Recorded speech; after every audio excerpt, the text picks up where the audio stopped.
All right. Okay, so I think that's rolling. And let me shut this door back here. I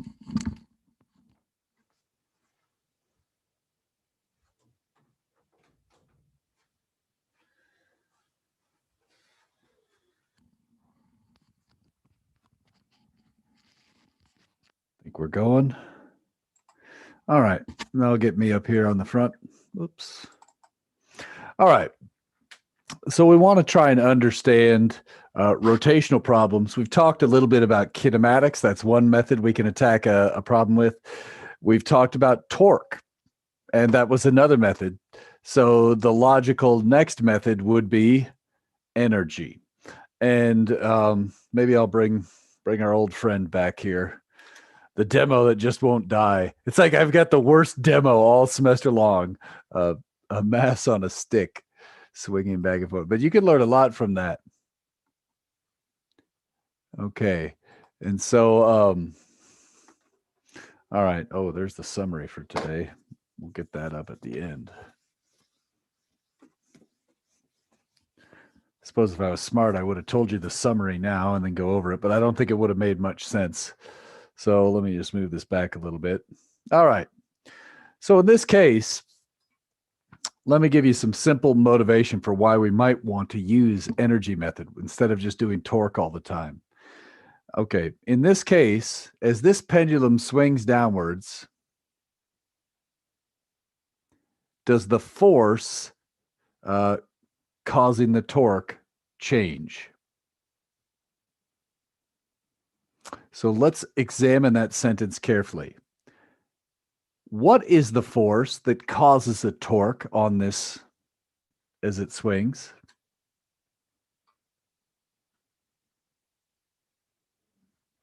What's one force that acts on this object?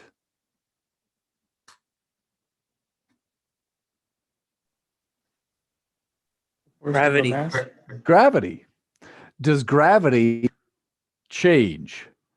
Does the vector associated with gravity change as this thing moves downwards? What do you think? No. No, it's mg in the negative j hat. And that's true whether it's here or here. Does the torque associated with the gravitational force change? Yes. Yes. Okay. What about the moment of inertia of this object? Does that change as it swings? Yes. What was that? Yes. No. The moment of inertia depends on a mass's position relative to the pivot point radially away. The mass, this piece of brass, is the same radius from the pivot point at any point in the swing. Does that make sense, Gonzalo? Yeah, my bad. So, yep. And that's okay. So I just want to point something out here. We know that torque is equal to I alpha. We just learned that the moment of inertia is constant as this pendulum swings. The torque is not constant. What does that tell us about alpha? Constant or not constant?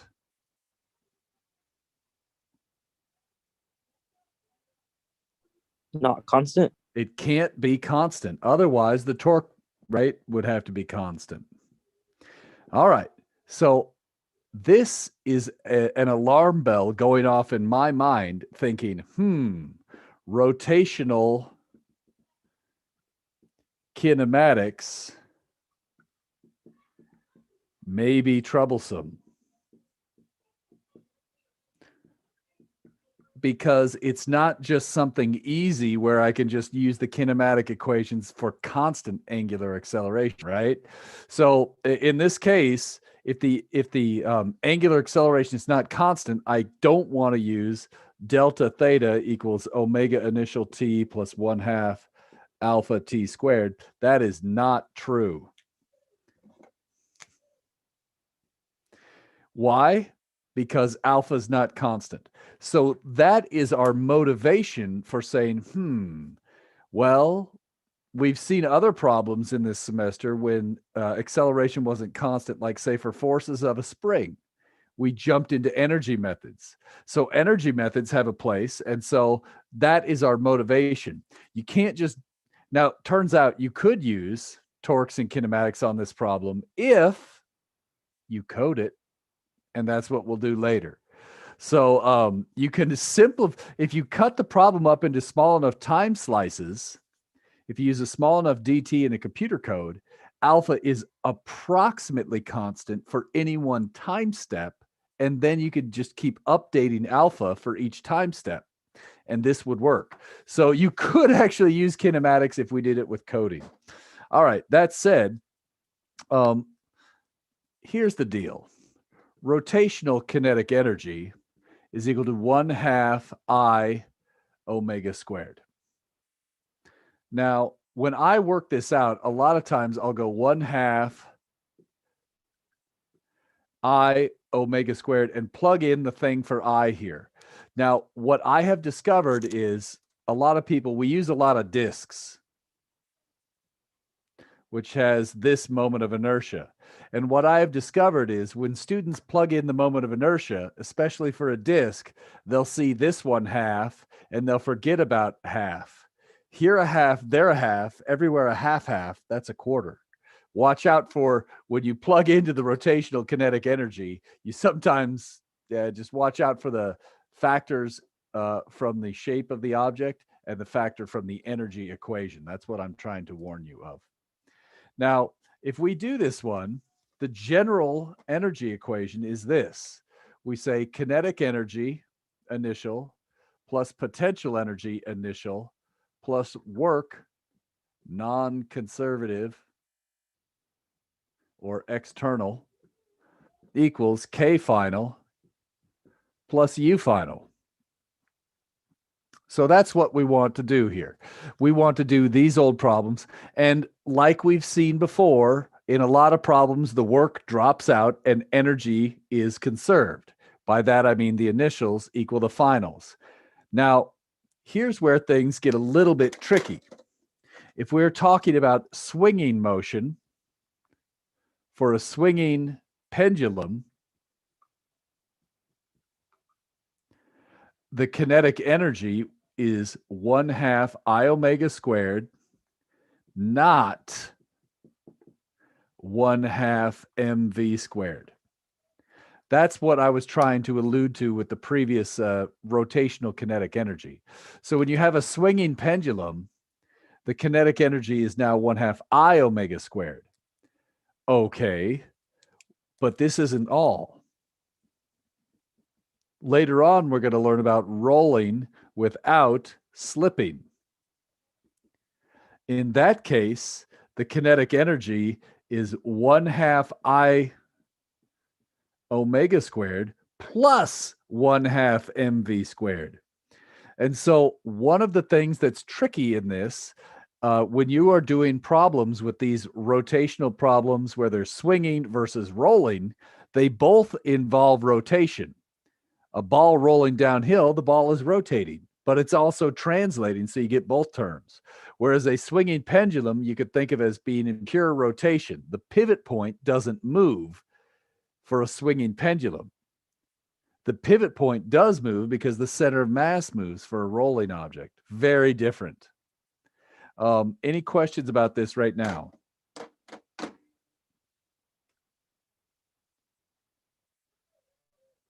That's one of the main takeaways from today's lecture. So now, obviously, applying it is where we got to do some work. Hopefully, it's conservative. That's a bad joke.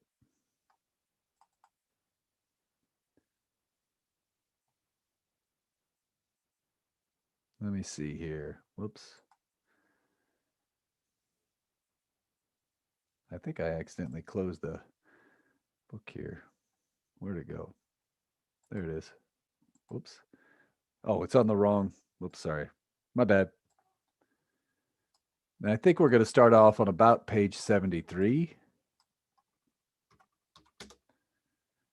There we go. So you can kind of take a look at this one and notice there's a few extra nuggets in here. Oh, yeah. Earlier in the semester, we dealt with the simple pendulum, which was a point mass on the end of a string. For that particular one, 1/2 mv squared happens to equal 1/2 I omega squared. So when we did pendulums earlier in the semester, you might say, we didn't use 1/2 I omega squared. That's because we did a simple pendulum, which is a point mass on the end of a string. Think about it. If you have a point mass on the end of a string, the moment of inertia is m times the length squared. And then omega here, if it's rotating, you'd have omega squared. The term in parentheses there, the ml squared, is the moment of inertia, but L squared omega squared equals V squared, and you get back 1/2 mv squared. So for the case of a simple pendulum, a point mass on a string, it turns out you could use either 1/2 I omega squared or 1/2 mv squared, since they are equivalent. All right, so for earlier in the semester, we used 1/2 mv squared and it worked. Now we have to use 1/2 I omega squared, because this complicated pendulum here, like this one, there's a location of the center of mass. There's mass that's distributed close to the axis and far from the axis. So to account for all that, this ends up being the swinging pendulum energy equation. I need the height initial of the center of mass, the height final of the center of mass, and the moment of inertia of the entire pendulum mess. If you go an angle from the vertical, we use the radius of the center mass times this. I'll show you this picture again in a second here, or maybe I'll just show it right now.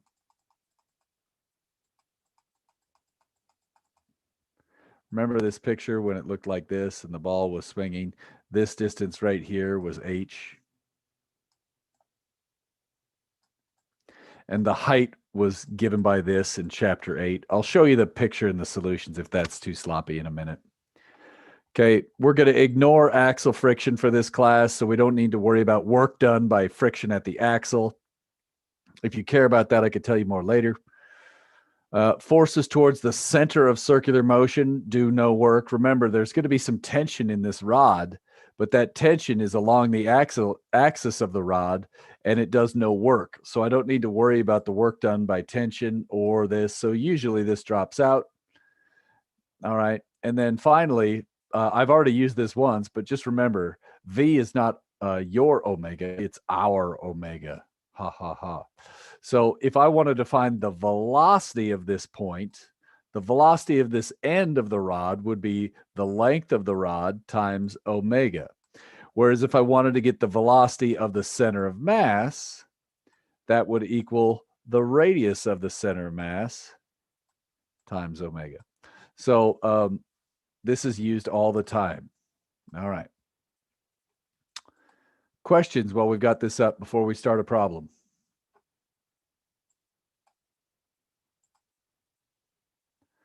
Okay, I'm just going to get the solution open while I'm here. Whoops, wrong way. This is chapter 10. All right. So, whoops, and let's go back to that other one. Oh, come on, Zoom. All right, let's just start with a simple one. 10.48, everybody. 10.48. When you look at this one, what variable am I trying to figure out in part A?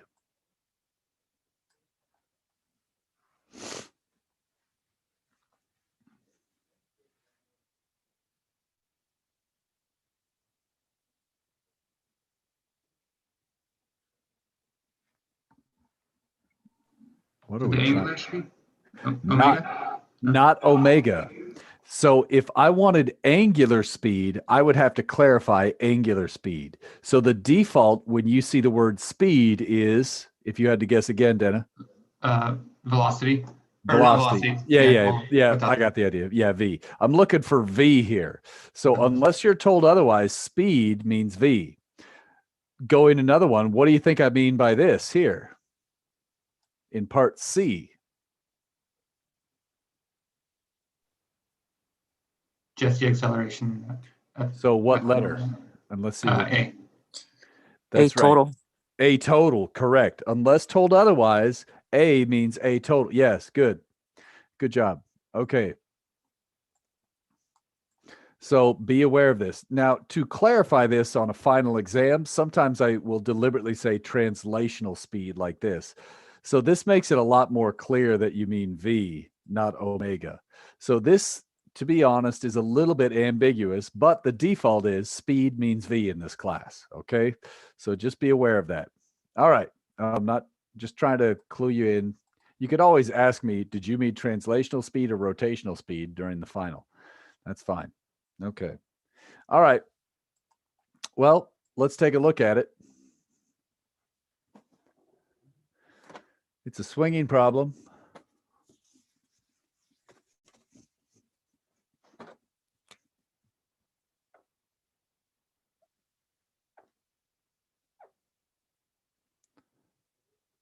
Here's the initial state, and just to save some time,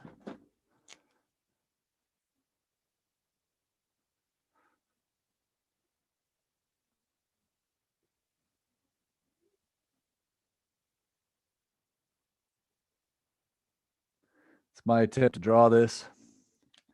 We've got some angle here, theta. It's released from rest. So what's the initial value of omega? 0. We know M, we know L, and this problem is, what problem is it? 1 point something? Wait, 10.48. 48. Thanks, boss. Okay. Now, whoops. Initially, it's not rotating. At the end, it is rotating with some speed omega final, but our goal is not to figure out just omega final. We want to think about the end of the rod at the end of the problem at the lowest point in the swing is moving this way. The trick is we first figure out omega final and then say, well, this is, it's not your omega, it's our omega. And let me write this just this way. The radius from the pivot point to there. Again, it's literally just this problem right here where you hold this thing up and then we want the speed of the piece of brass as it gets to the bottom. So we're getting the speed of this piece of brass as it gets to the bottom. That's what I'm trying to do here. Okay. So now what should I do? What's one thing you might try? You could look at your book and you could tell me what you might try to do, or just try to talk a little bit just so you get more involved and maybe remember a little bit more than just sitting there listening to me. What's one thing we might try?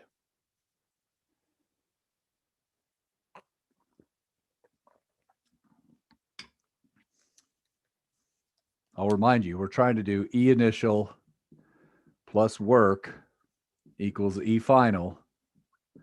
What's one thing you might start trying to figure out? You see the potential and kinetic energies? Yeah, potential and kinetic energy. Let's start with kinetic energy. What's the initial kinetic energy? 0. 0. What's the final kinetic energy? What's an equation for it?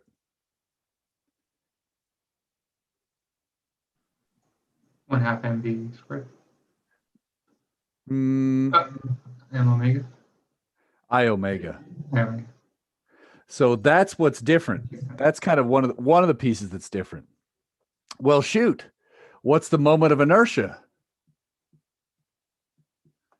Clearly, we need to know the moment of inertia if we're going to use this equation. So that's something different. What is it? Half mr squared? Say again. Is it half mr squared? It's a that isn't it. This is a rod. What's the moment of inertia for this rod? Oh, 1/3? 1/3 ml squared. Yeah, 1/3. So if it's just a point mass, that's when it was the mr squared. You know what I'm saying? Yeah. Okay, gotcha. All right. So there's that. So we've that's everything we need to know about the kinetic energy. Somebody said gravitational potential energy. Where do you want to, what's something we do every time we do a gravitational potential energy problem?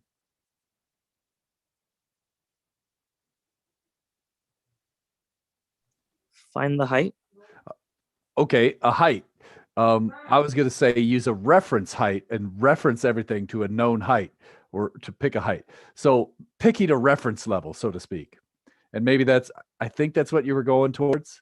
So my apologies. I scooped you up. Well, Oh, go if ahead. you find the height, you'd be able to find the reference point either way, right? Yeah, sure. So yeah, you either find the reference point first or at the end, but yeah. What is the best spot to pick as the reference level here, in your opinion? I think from the top. Okay, so you could set this as 0. What would then be true about the final height? What would it be? Up. What was that, Dana? The length? No. No. So here's the thing. For a simple pendulum, we might have just said the length, but even that wouldn't be correct because it would be negative the length if you set the top equal to 0. So that's what Gonzalo was thinking. He wanted to set the top equal to 0. That means all your heights are negative. But Yeah. we don't have a ball on the end of a string. So what is the point we need to use to figure out the gravitational energy height?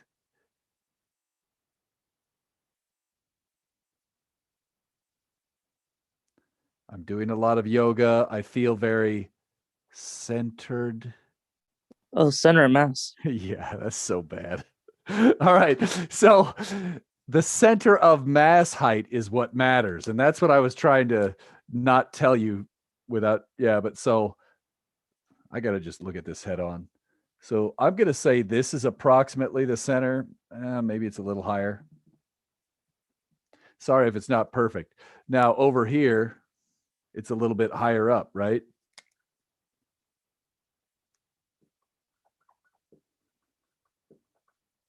So the idea is the center of mass changes height.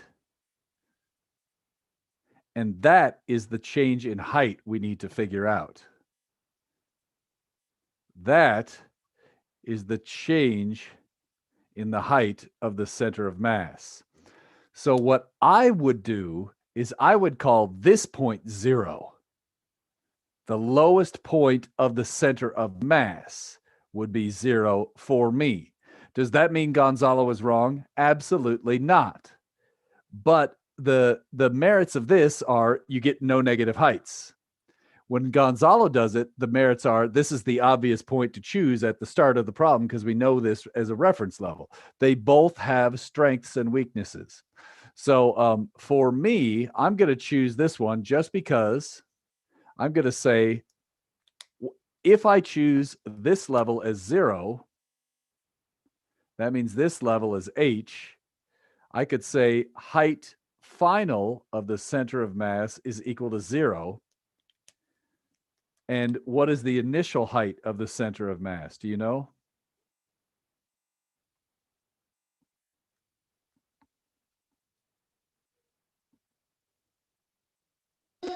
Would it be L over 2 of 1 minus cosine theta? Yes. And the idea is this is basically the same crap we did in chapter 8 with that triangle. At this point, I think everything else is pretty easy. Oh, the work here from external and non-conservative sources is 0. Let's take a look at the solutions and see what it looks like here, because I think I drew a nice picture we could talk about this together.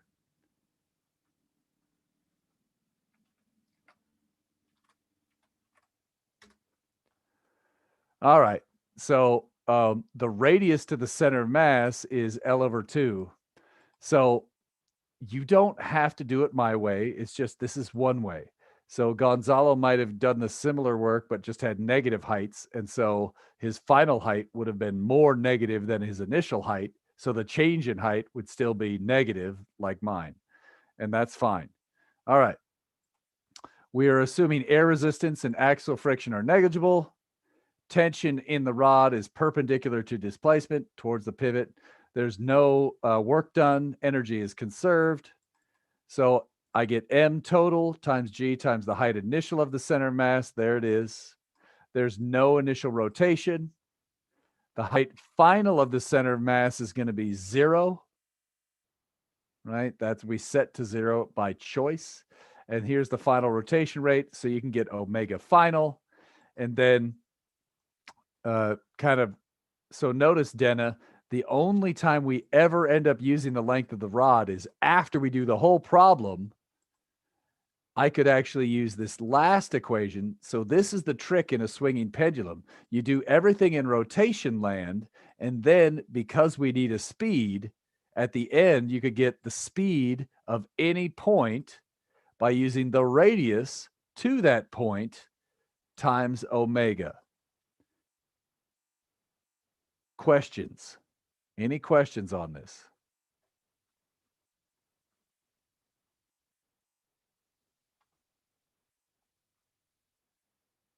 All right. And interrupt me if I cut you off too soon. Now, does our answer make sense when theta goes to 0? What does that mean? Well, let's take a look at it.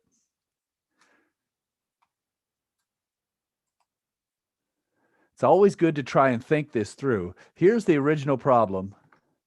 Sorry, let's get this a little bit lower. Here's the original problem. We're angled like this, and we're going to swing this thing down. Sorry, I hope you could see it now. All right, we start at some angle here. Now, what if I lower the angle to 0? If I start right here and release it from rest, how fast should it be moving? Shouldn't? It shouldn't. Does our equation reflect that? Let's go take a look. So we found a result. This is a way you could check it. If I set theta equal to 0, what do I get for omega final? What's cosine of 0?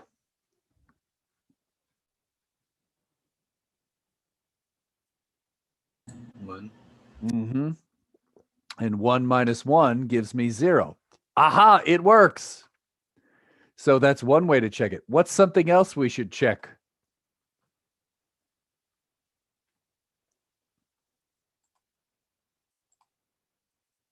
What do you check with every algebraic answer? Unit. Units.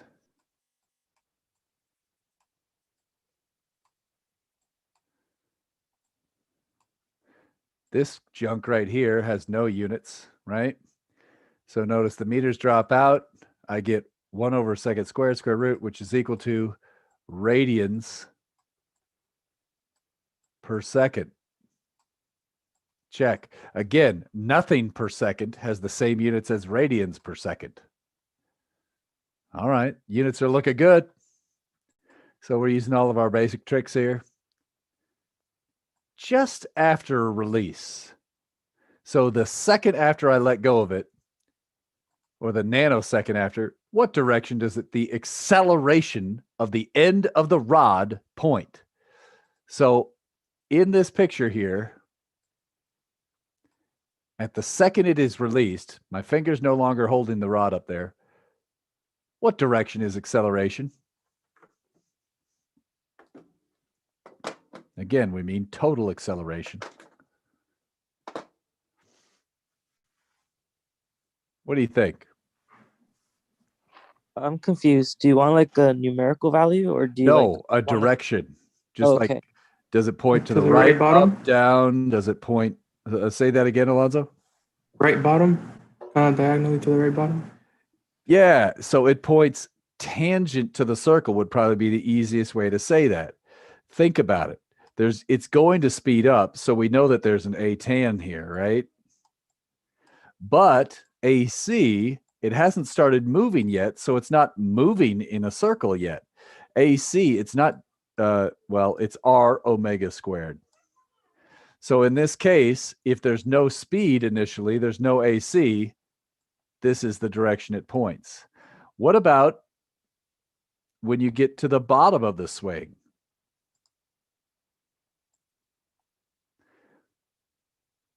When we get to the bottom of the swing, what direction is the acceleration? Directly up. Exactly.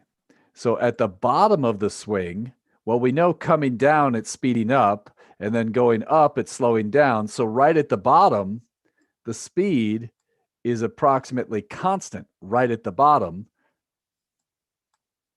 only for a nanosecond. A tan is 0, right? Exactly. And so A tan is 0 at the bottom. So just watch out for these things. We see that the acceleration changes. AC is upwards, and so is A total. So, all right, just kind of a reminder of chapter something or other. I don't know what that was. All right.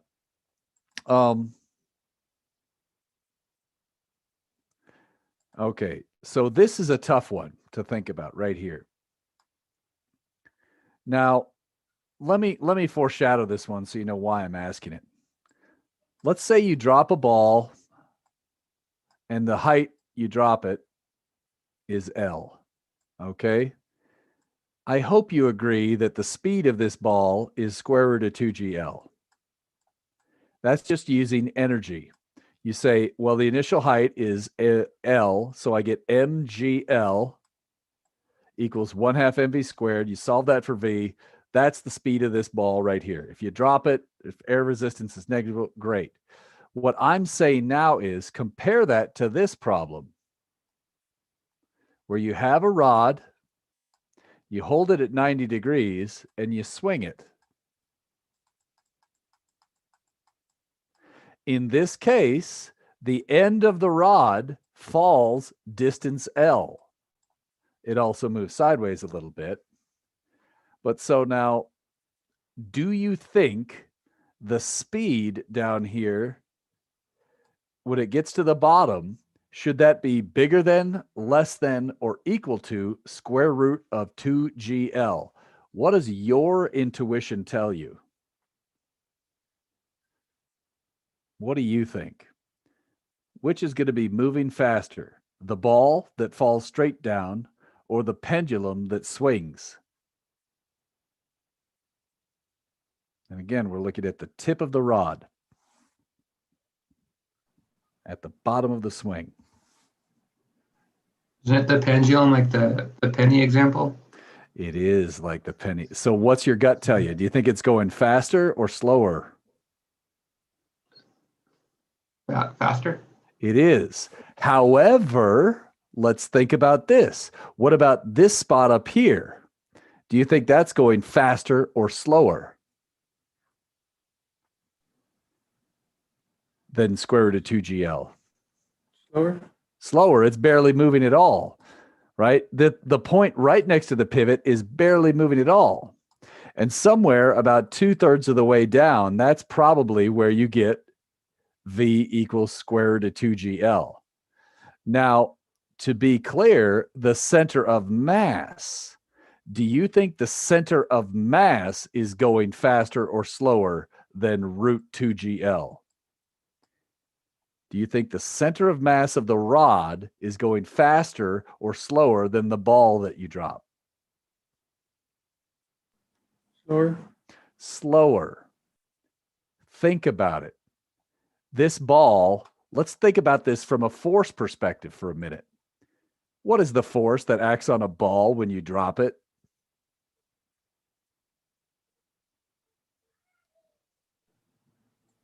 Gravity. Gravity, mg. Let's not get too crazy. What are the forces acting on this pendulum as it's falling down?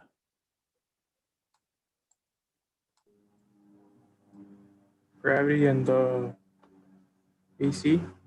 Reaction force at the pivot. The pivot is holding it up. Think about this. Gravity's pulling it down. The pivot is holding it up. the net effect is most of the rod falls slower than free fall because it's not free fall because there's a force other than gravity. So this is something that makes these problems a little bit confusing. We can't use our free fall intuition anymore.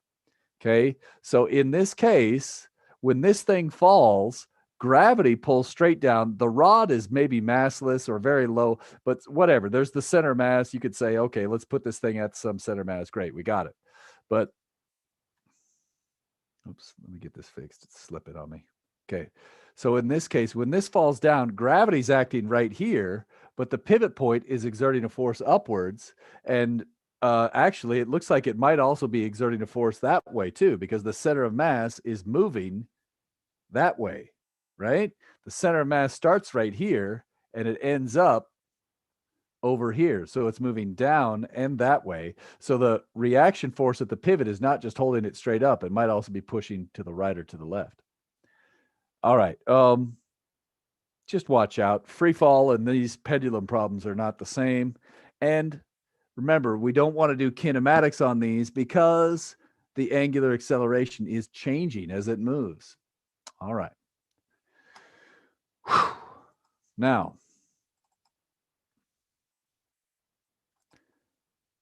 I want you guys to think about this one. 10.49. I'm going to see if I can get the video simulation up, okay?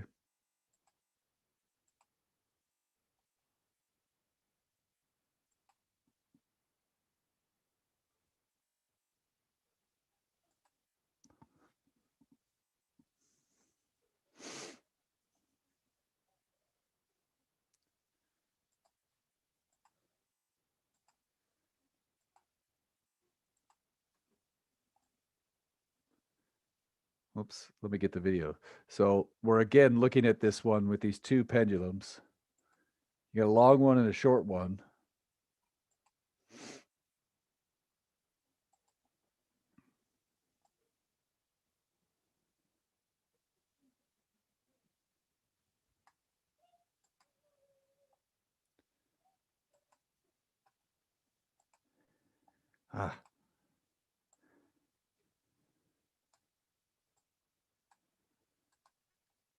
So I had a student help me make this video, so it'll be better than the usual ones I make. I'm going to go slow-mo here, so it'll be extra slow-mo.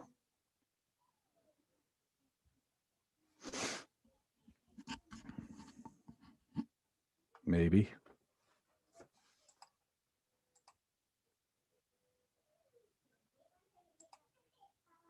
Okay, so he's going to move his hand out of here. I don't know if you can see this. There's a red one, which is about half the length of the white one.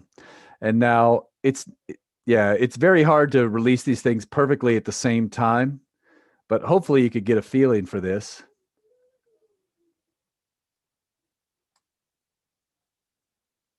Pretty close to the same time. Look at the red one consistently gaining on the white one. Do you agree? I hope you see that.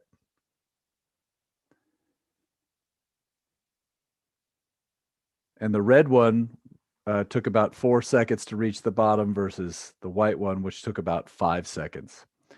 And so you could see this thing, it actually works out. I don't know if that's what you thought. Whoops, let me get rid of this. Did I pause that video? I think I did.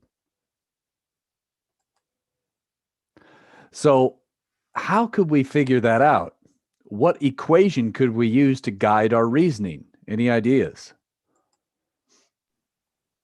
V equals R omega. Yeah, V equals R omega. And the previous problem, we just figured out omega. So the idea here is look at it right here. Sometimes it's better to do an equation and then think about the equation. L appears in the denominator of the omega equation. That means the longer the rod, the fewer RPMs you get at the bottom of the swing. The longer the rod, the slower the rotational speed at the bottom. Well, if it's rotating slower at the bottom, it's rotating slower all the way through. It's going to take longer to reach the bottom. So this is a way you can use an equation to kind of check your reasoning. All right, questions about that?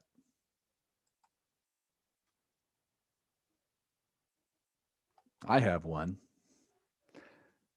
I'm confused. I know that if you use a longer rod, you have more mass.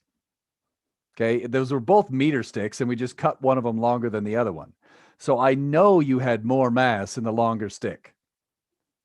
Shouldn't you have more torque as well, or not? Is it that the more mass, the more energy you need to move it around? Okay, I like that. Let me do this from a torque perspective really quick. Torque equals I alpha. The issue here is when you use the longer stick, you get more torque. You have more mass, and the mass is located farther from the pivot. Think about it. That's effectively like saying, okay, instead of having the mass right here, I'm going to put the mass farther away. I have much more torque. However, what else goes up?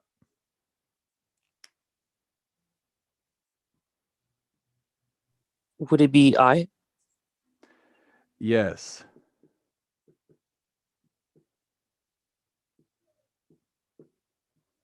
And which one is affected more rapidly by changes in length?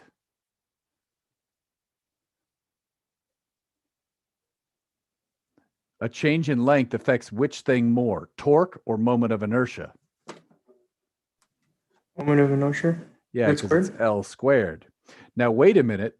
The mass is also like density times length. And this mass is density times length. But that cancels out anyways. And so you could see here the length matters more for the moment of inertia, and the mass ends up dropping out. And so, yeah, that's kind of the issue that we see here. And you can actually see this even with this cheesy little demo if I do this right.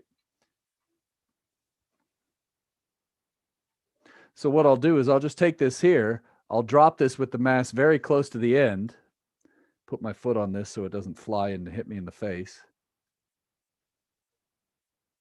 And now, if I put this thing really close to the center, let's see if it swings faster. To me, that looks obviously faster. That's moving back and forth rapidly. Yeah, you could see the difference. Again, far out, it moves very slow.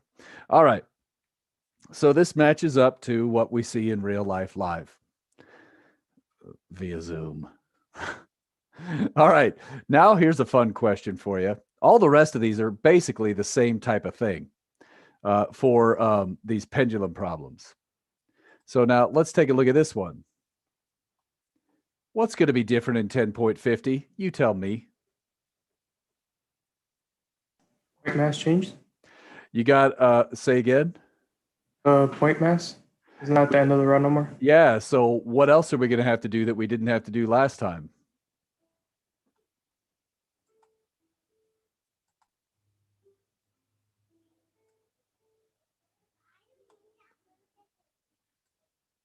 We're going to have to put in a little more work figuring out the center of mass. Agreed?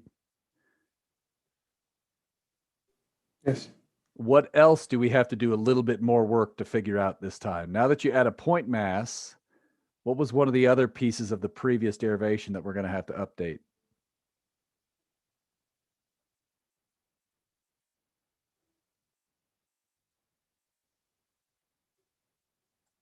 We're still going to use kinetic energy plus potential energy equals K final plus U final.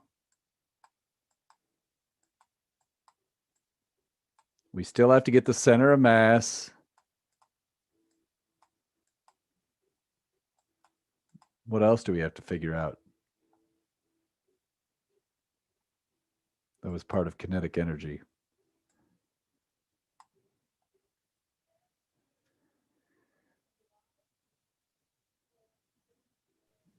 Would it be another moment of inertia for that? Yes, the moment of inertia is different now, isn't it?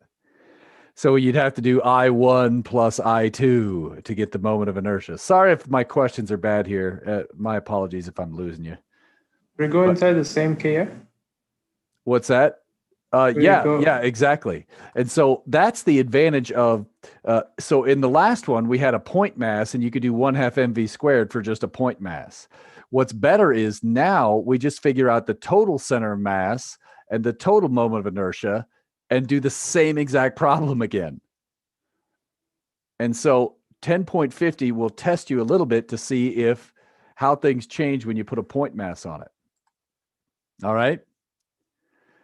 So I'm going to let you guys do that one at home, but I do want to talk briefly about this.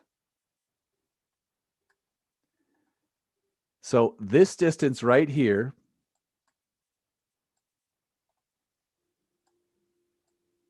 is x. The distance from the pivot to the point mass is x. If you had to guess what value of x will give the maximum rotation rate at the bottom of the swing, do you think it's going to be 0, L, or something else? What's your gut tell you?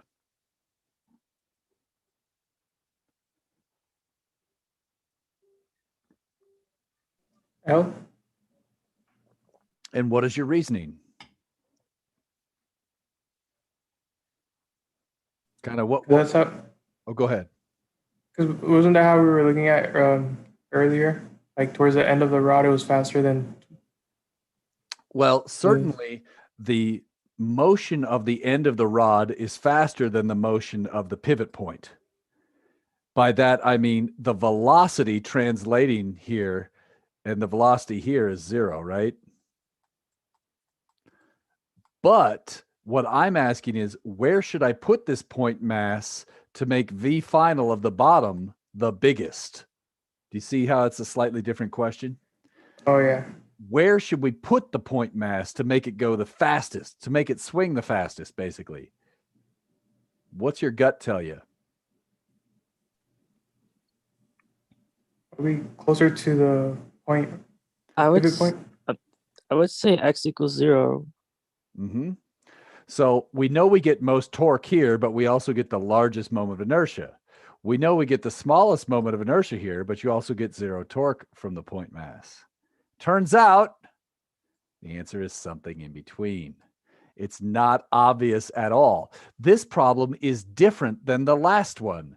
In the last problem, there was no point mass, so we didn't have anything to adjust.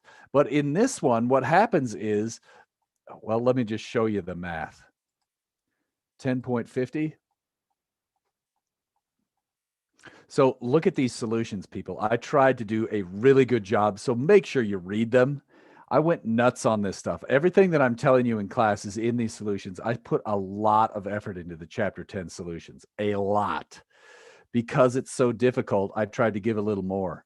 All right. So when you do this one, you get all this complicated stuff. Look at this ugly equation. Well, it turns out the size of X and the size of its mass relative to the length all factor in to give you some complicated equation. It turns out you get a maximum for this one at about 0.26 or 26% of the total length. For me, I used a 1 meter length rod. You could actually do the calculus, set it all equal to 0. Looks like I need to fix that equal to 0 there, but whatever. Yeah, weird, right? Surprisingly, for most of these values, most of the values are within 5-10% of each other anyways.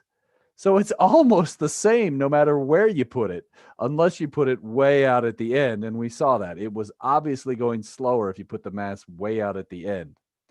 Again, every problem would be a little bit different here, because when you have more than one mass, it's going to, like the size of the mass, what if this was 2m? The calculus would spit out different. What if it was 3m, etc.?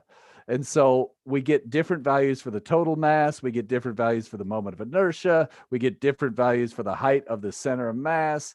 All this stuff changes, but it's all about the same. So you could, all right. the procedure is all about the same, but the numbers you use each time are a little bit different. So watch out. Don't expect to get the same intuition from different cases. Whew, that was intense. Look at the next one. What's going to be different in 10.51? Is that picture going the wrong way, or is that okay?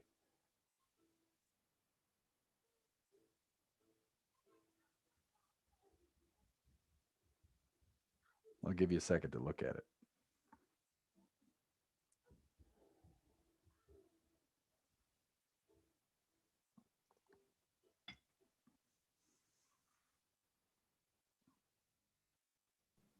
The blank or the white circle is empty, right?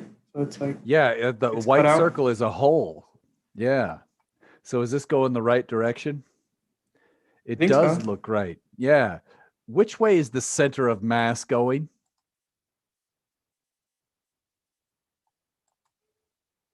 That's probably about where the center of mass is, right? Away from the hole. So then, the center of mass is going downwards. And that's what you want to be thinking about in these problems. Which direction is the center of mass moving? So this is very similar, except there's a hole. So you got to do a subtraction when you do the center of mass. The angle is to the horizontal, not from the vertical. In the previous problems, we were talking about this as the angle. Now we're choosing an angle from the horizontal. Also, it starts at the horizontal and ends at an angle. So you could see, these are all the kinds of tricks I might throw at you on a test question with this thing. And so that's about it. There's not much more I could show you on these pendulum swinging. That's it. You basically have a center mass to figure out, a moment of inertia to figure out. Sometimes you need to use the parallel axis theorem. For example, that hole, when we did that earlier, you need to do the parallel axis theorem on the hole because it's shifted over from the pivot. These kinds of things will kill you over time. So let's just look at the solution really quick, see if there's anything that jumps out. Obviously, I'm going through them fairly quickly, but I'm just trying to kind of focus on the highlights here and let you grind through it at home. Oh man, there's the center of mass. I get the density. This is exactly like chapter 9. So the mass with the hole removed, I use this density, so I get this complicated thing. All right. The moment of inertia, the hole is off axis, so I got to use the parallel axis theorem. The radius is, or the distance it's shifted is r over 2. The hole's radius is r over, it's like nothing here is that crazy except it's a mess. Ugh. All right, and you could probably go decimal here instead of fraction. I don't know why. So there's an energy problem. If you want to do torques, you could do the torques again. You got the same moment of inertia. You could, yeah, so you could, oh, wow. Oh, here's a weird one. If I was looking for the angular acceleration, let me show you what I was doing here in part E. Determine angular acceleration. One way to do it is do the torques. Another way to do it is take the derivative. It works, but so this is something you might watch out for. Sometimes just because a method works doesn't mean it's advisable. It's not easy there. That's pretty crazy, but you could work it out. I'll let you check it out, and it does actually work. It's pretty gnarly. All right. Okay. Oh my gosh. Let's go back to here. We have now beat the crap out of pendulums. So before we go on to the next piece, I don't want to take the break just yet. I want to try and get more than half the class done so the last half is faster. I don't know. That's just me. So any questions about pendulum swinging or how to use energy, torque on those things?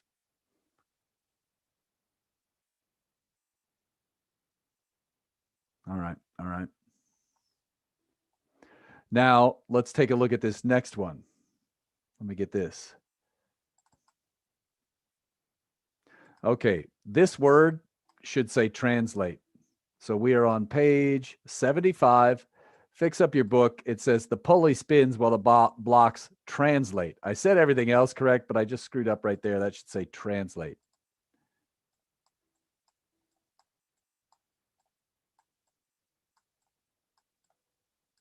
All right. So we are going to attack these problems now, and we have both torque problems and energy methods, but I want to point out some important things. One, the pulley's not moving up and down, so we could forget about gravitational energy. Also, the pulley is not translating, it's rotating.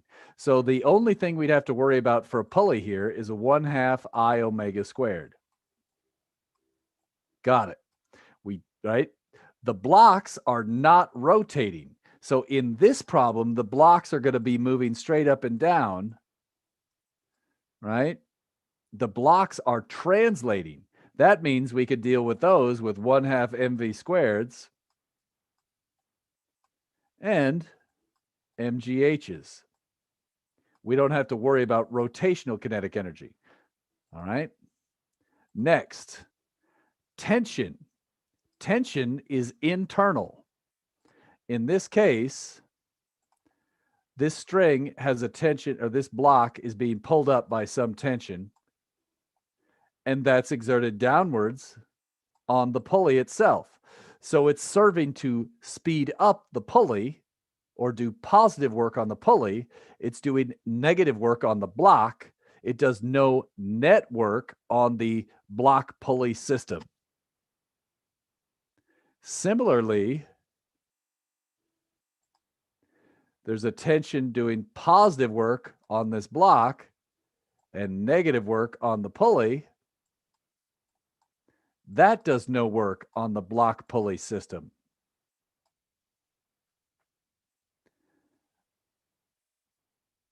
Are these two tensions going to be equal? What does your gut tell you?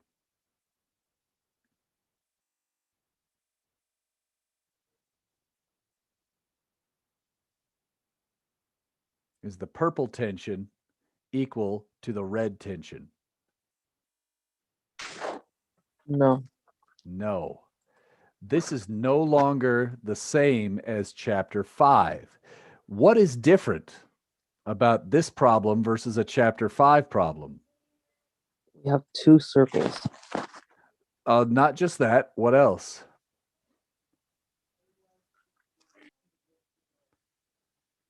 The pulley has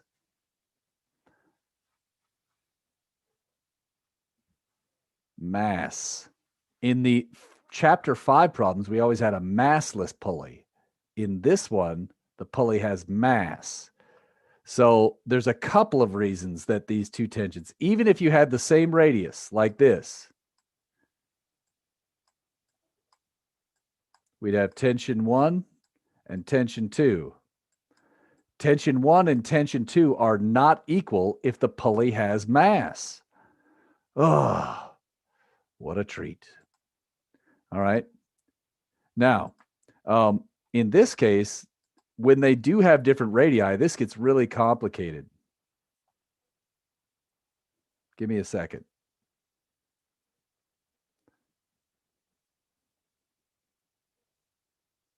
Okay, let's assume this thing rotates by a half circle. H2 would equal radius 2 times pi radians, or theta, right? Look at the length traveled by the other block. I have a question. Oh, go for it. Where does it say the string has mass? I didn't say the string has mass. Oh, I said the pulley has mass. but I still don't see where it says that though. It doesn't, but it'll say that on the next page. Sorry. Yeah, but basically, if the pulley has mass, here's the deal. If the pulley doesn't have mass, you could just do this with chapter 5 methods, right? And have a constraint, and then the accelerations would be different. Yes. What I'm trying to set us up for is, what if the pulley has mass? Because this whole chapter, everything's had a moment of inertia when it's rotating. So if the pulley has mass, it has a moment of inertia. It takes energy to rotate it. The tension on one side can't be the same as the tension on the other side. Is that helping? Or not?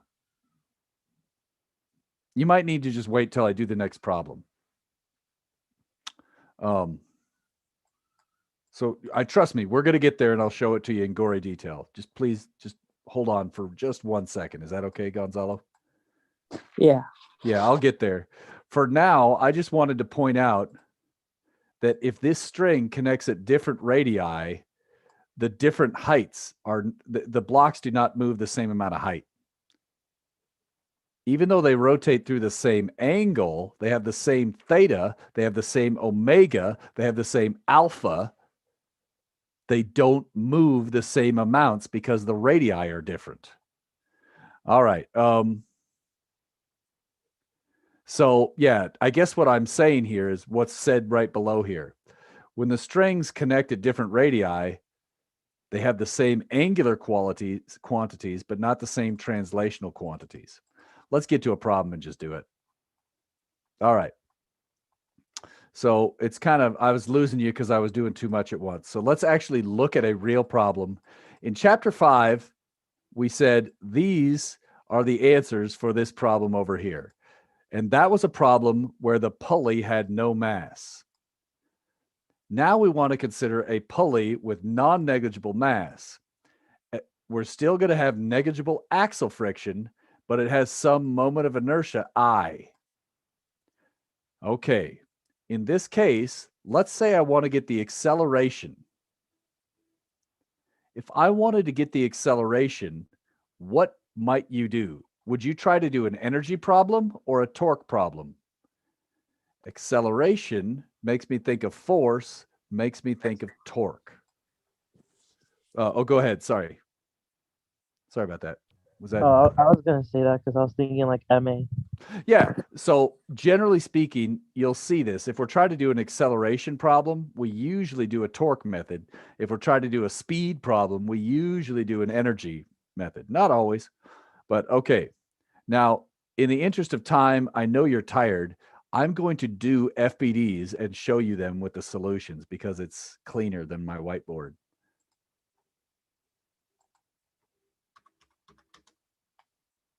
Here it is. Oops.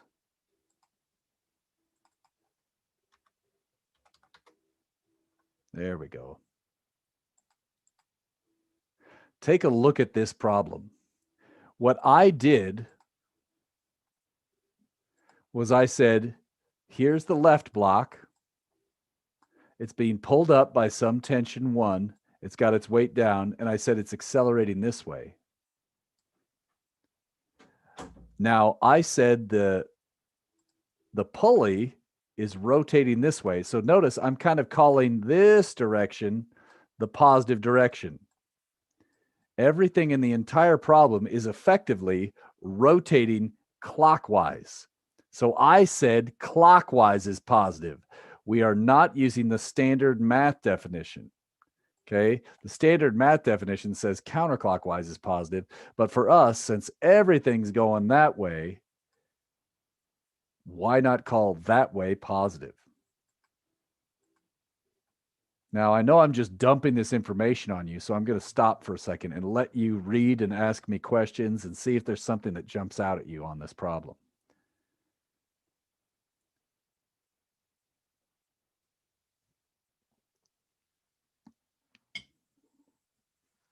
After this one, we'll take a break, okay?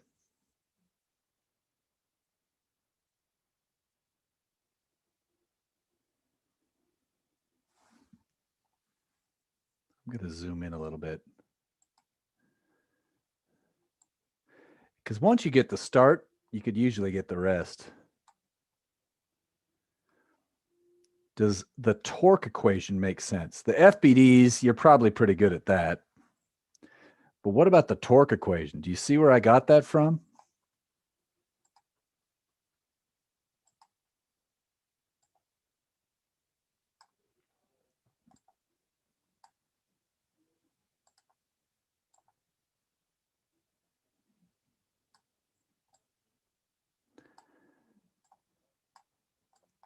The torque due to tension 2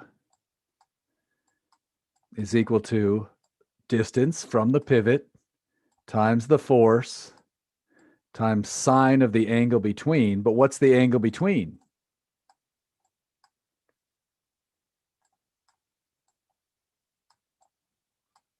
$90. And what's sine of 90? 1. Similarly for the other one, tension 1. Now, here, I guess I'm saying in the positive direction. So I'll just say a positive direction. For this one, this is in the negative direction. That's where the minus sign comes from right here. Everybody good with this? I hope. It's weird because I can't see you nodding because I'm screen sharing and whatever. Okay. So now let's walk through this. That's the equations. You could do this any way you want. You could solve for T1 and shove it in. You could solve for T2 and shove it in. In my experience, that gets ugly in a hurry, people. Now, this is what I recommend. You could use the fact that A equals R alpha. So notice I just say alpha is A over R, right? That's the same thing. I just solved for alpha. Then I divided both sides by R squared. So that gets rid of this R. And now I could stack the equations and add them just like we did in chapter 5.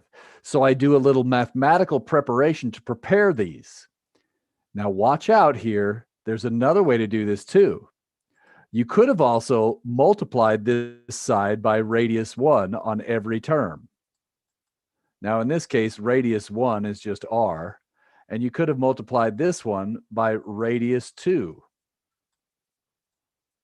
which is just R. Now, when you do this, then you could also stack the equations and add them. And notice your R's will cancel out. So that's the other way to do it. But stacking the equations and adding them will save you many, many, many headaches because remember, internal forces drop out. And so it takes less algebra if you use some cleverness. Out of all this, all it does is it adds this one little term here, I over R squared. Now think, if the mass of the pulley is much, much less than M1 or M2, the moment of inertia over radius squared is also much, much less than this junk. And it drops out. So if the pulley has negligible mass, we get back the result we've been doing all semester long. That's why we ignored the mass for so long, right? If your pulley has small mass and any radius at all, this term rapidly goes to 0. All right. All right. So, okay. Oof. Let me check one last thing here. Man, I need a break too. So this works. You could do the tension as well. Once you get the acceleration, it's pretty easy to just plug in and get the tension on. So if you wanted to get the tension, you could just say, grab this one or grab that one and plug in the acceleration. All right. So, all right, questions on that before we take a break? My brain is melting. I bet you guys are hurting. This is tough stuff, right? It's very simple, but it's so detail oriented. You have to really focus. Any one step, like you can get a center mass, you can get a moment of inertia, you can get an angle. It's just, it's tough. Yeah. All right. Let's take a break. We'll come back and just keep going. So I'm going to pause the screen share. So let's come back at 5:55. My favorite number, 5:55. I'm 9 minutes on my clock. I know your clocks and mine are not necessarily the same. Okay.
get some more water too.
Five. All right. All right. Let's just try and plow through some more questions and do the best we can. All right. All right. Let's go back to, let's make this a little bit smaller. All right. Let's go into. You're on mute. Oh, can you hear me now? It says I'm not muted. Can you hear me?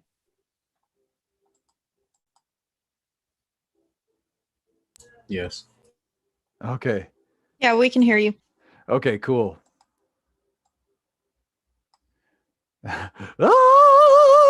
Is that that maybe I have to talk like that for the rest of class? That's what's with energy methods. Oh my gosh. Yeah, that's a painful song right there. All right. So I want to show you this other style of doing that problem. How would we attack this problem if we want to do energy and kinematics? So to remind you, that's the problem. I still can't hear you. I don't know if it's just me. Just you.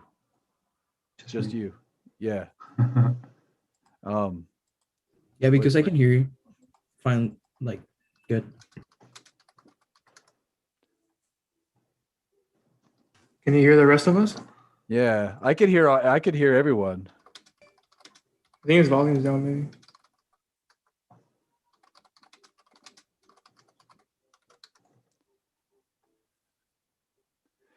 So yeah, I Okay. yeah.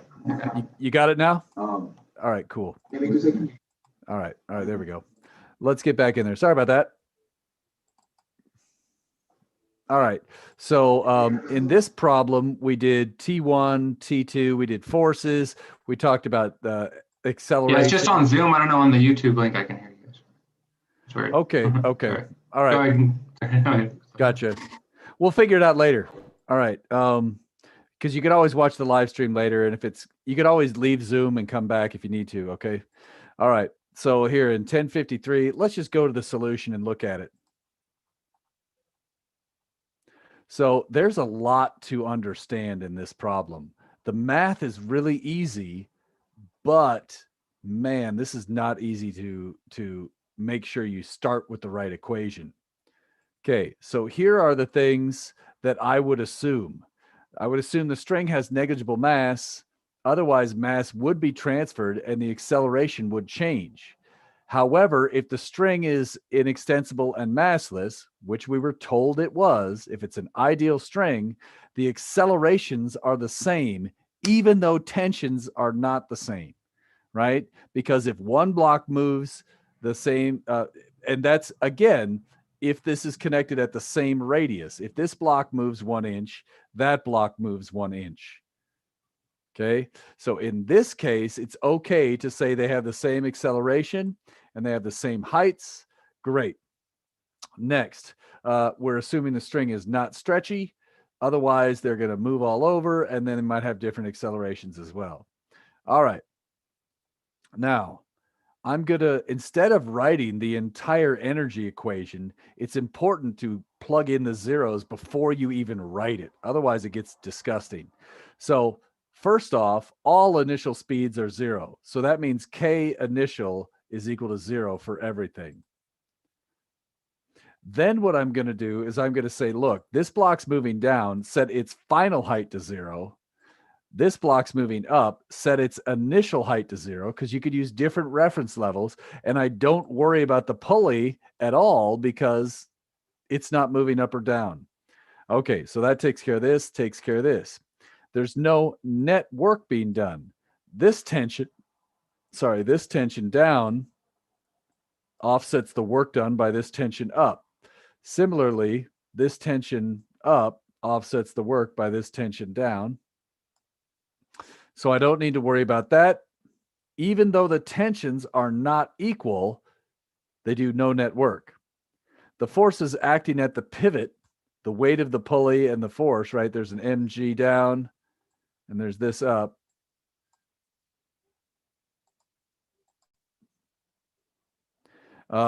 We don't have to worry about the work done by that. And then the gravitational forces on each block, we're going to account for those with gravitational potential energy. Whoops. All right. Dana, can you hear me now? Hopefully you Yes. can. All right, cool. Now, here's that long energy equation. We don't do kinetic energy on the left side, and then look at all these ugly terms. This is for the pulley rotating. This is for block 2 moving downwards. This is for block 1 moving upwards. In this case, both of these terms right here, look carefully at the subscripts compared to this level. Why is it okay to get rid of the 1 and the 2? Because they're attached to the same string at the same radius. If that wasn't true, we couldn't get rid of that 1 and 2 subscripts. Now notice here, I got rid of this one because the initial height was 0. And I get rid of the final height for this one because that gets lowered to 0. And that's where we get this energy equation. And notice I get this velocity. Woof. Now, you could do some checks on this, okay? If the blocks have equal speed, we don't get any, if the blocks have equal mass, there's no change in the speed. That makes sense, right? If you hang the same mass on each side, it's not going to move. All right, and it gets back the same result as when the pulley is massless. This is cool. Yeah, and if M2 is really big, we get back free fall. So this is all making sense. Okay. Next, we could take that velocity and shove it into here. If you know the final velocity, and we know the initial velocity is 0, we know the change in position is distance h. I'm going to assume it's positive because, again, we said downwards was positive here. So if block 2 moves down distance h, right, I'm assuming that way is the positive direction. So that's okay. So you could figure out the value of A and you get back the same result as before. So, moral of the story, you could do this using torque, or you could do it with energy and kinematics. And there's a time and a place for each method. Generally speaking, here's the rules. Okay. Here's the, not rules, but here's the advisable strategies for attacking problems like these. Come on. There we go. And there's 2 that we've seen so far. We've only looked at 2, but they're 2 pretty important ones. There's pendulum problems, right? Versus problems with pulleys and masses on them. Okay, so I'll just call this pulley versus pendulum problem. So in this case, alpha is not constant. Kinematics, unhappy face. It's not impossible, but it's hard. Okay. Here, alpha equals a constant. Kinematics is a happy face.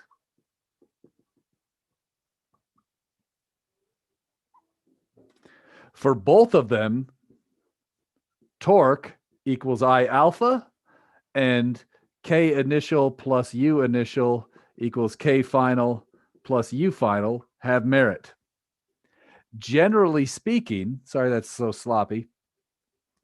Generally speaking, if you're looking for A or alpha, the torque problem is easier. If you're looking for V or omega, usually the energy problem is a little bit easier. And again, if you want to, you could pull out kinematics on this one, but not on this one. So questions about that? That's kind of what we've discovered from this. All right. Let me get back into it. Come on, computer. Today. Oh my gosh, it's going so slow. All right. So, all right. Here's one you could do that has a spring on it if you want to do a problem with rotation and springs. And then this page, page 77. You could call this the most painful page in the book if you wanted to. I probably wouldn't deny it. However, if you do the work on this page, this one forces you to deal with what happens when they don't have the same radius. And you could try and do these problems with energy methods or torque methods or both, and you can learn a lot. And notice, this one just is brutal. So it's not that, well, let me show you what, let's look at this page. What is this? Page 55 or number 55 through 58. Let me just show you something in the solution here. Okay. Look, okay. So I'm going to give you the pictures you need. I'm giving you everything you need and talking about it. It's just a matter of you doing the work. I can't do it for you. I've shown you how to do it. I've done all these pictures, these complicated. I spent forever on these. And so if you really want to learn it, you can.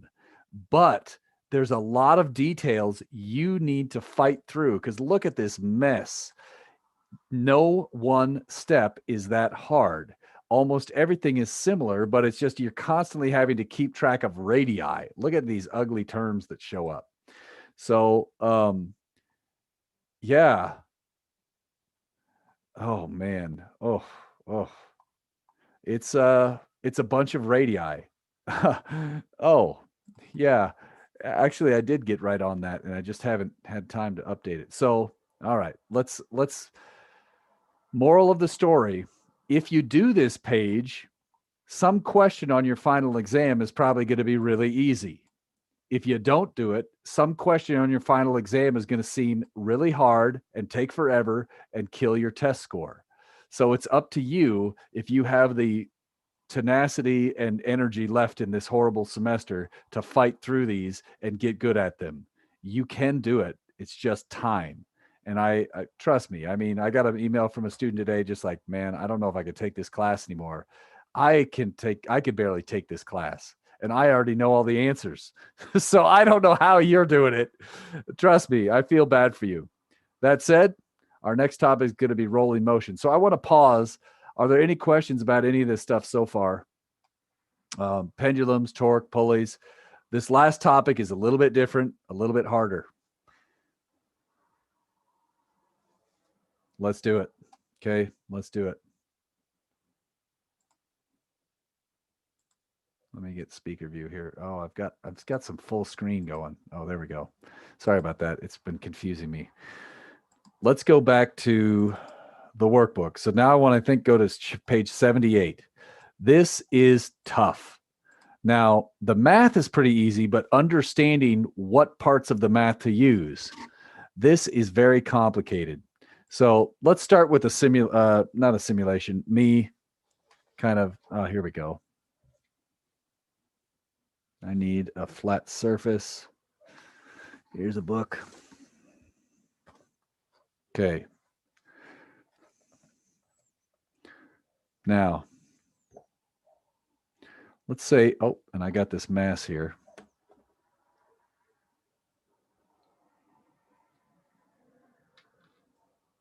Now, in this case, I'm curious about this object, and I don't want to drop it, so I'm going to keep my finger on it, but it's going to roll down the hill, right? So depending on what angle I use, it's going to roll like that. So we want to analyze the motion of this. Sorry, it's very difficult to do this in Zoom. Oh, geez, it's driving me nuts trying to get that. There we go. So as this, oh my gosh, this is hard. So as this thing rolls downhill, that's what let me draw some pictures because this is killing me. As this thing rolls downhill,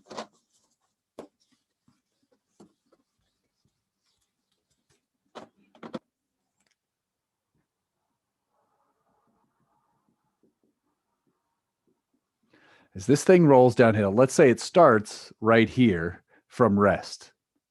At the end, it's moving.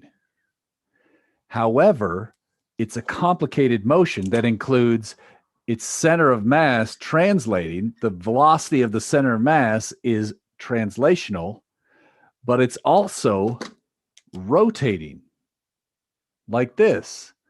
There's an omega about the center of mass as well. And so when you do this, when we look at this problem, there's two types of energy associated with kinetic energy. There's rotational kinetic energy and translational. So when we do this problem, we're going to have a 1/2 I omega squared term, but there's also going to be a 1/2 mv squared term. Furthermore, if this object rolls without slipping, these two variables are connected. They are related or constrained by the equation. It's not your omega, it's r omega. V equals r omega. So in the energy equation, these two variables are related to each other, but they have different prefactors. This one's 1/2 m, this one's 1/2 I. And for example, let's say you have a disk. If this was a disk, this might be 1/2 mr squared. And so you'd get a 1/4 mr squared omega squared, but r squared omega squared, that's just v squared. Whoa. All right. So the math ends up being kind of pretty, but this is complicated. Now, I'm going to show you some videos of this thing. Or let's look at a question first and then go to the video. All right. All right. So we're looking at this rolling motion. Sorry. Let me get reorganized here. I'm slipping a little bit here. Oh, wait, I want to go without slipping. My bad. All right. So if something rolls without slipping, we can use these three equations. That's the first fact. Static friction is present, but usually it's less than the maximum. It's not slipping. It's not on the verge of slipping. Do not use F equals mu n. However, the point of contact with the road is not moving. The bottom of the wheel, and I'll show this to you in just a minute, but the point of contact with the road is not moving. That means static friction does no work because you're not slipping. It doesn't have any displacement. And then the center of mass can be used as an axis of rotation, but the point of contact with the road can also act as the pivot point. What? This is crazy. And there's some other information here. Let me go to a video. Let me get out of this. Whoops, come on. And then let me do this.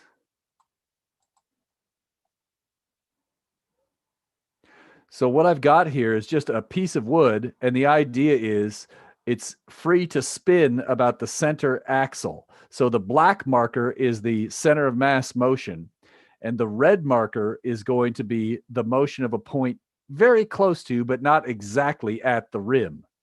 And so I'm going to take these markers off here. Let me speed this up a little bit. So now as I drive this thing down the road, It's kind of tricky to do this, and I've got it, I think, at quarter speed. Let's speed it up a little bit. So notice the center of mass is not moving up and down. And after this moves, we can trace the motion of the edge of the wheel. So I have to be very careful here. It's like I have to switch hands without moving the disc. I did it. But you have to press both of these markers into the wall simultaneously, so it's a little bit tricky. All right, and so there you could see I traced out a line here. Let's skip to the end. There. So I don't know if you could see this, so I'm going to color it in a little bit. Here's the edge of the marker. It comes down right here, and it kind of turns around right there. That's the part where I had to switch my hands because it was very difficult. But look at this. Just before the marker goes to the bottom, it's basically moving straight down. Afterwards, it's basically moving straight up. That means the velocity at the instant the red marker is just above the ground is effectively 0. That means the point of contact of the wheel with the road, in this case the 2x4, is not moving relative to the road. That's why static friction applies. At any given time, the forwards translational motion of the center of mass combined with the backwards rotation of the bottom of the wheel exactly cancels out at the very bottom, and the point at the bottom isn't moving at all. Crazy! Unless you're slipping. If you're slipping or doing a burnout, this wouldn't apply. Okay?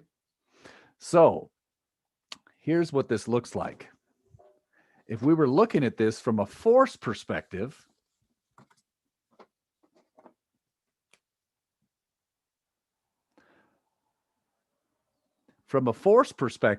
what is one force that acts on a disc as it's rolling down a hill? Just tell me a force, any force.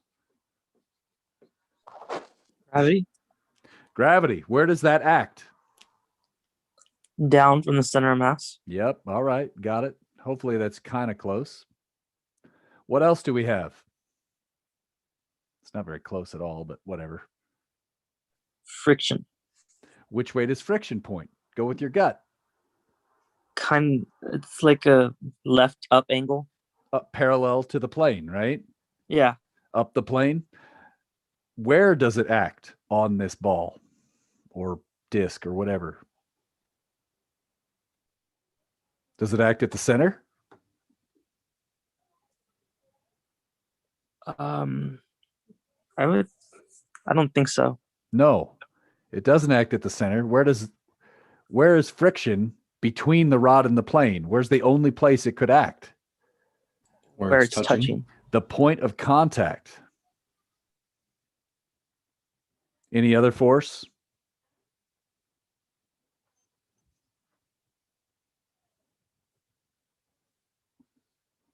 Normal. Normal.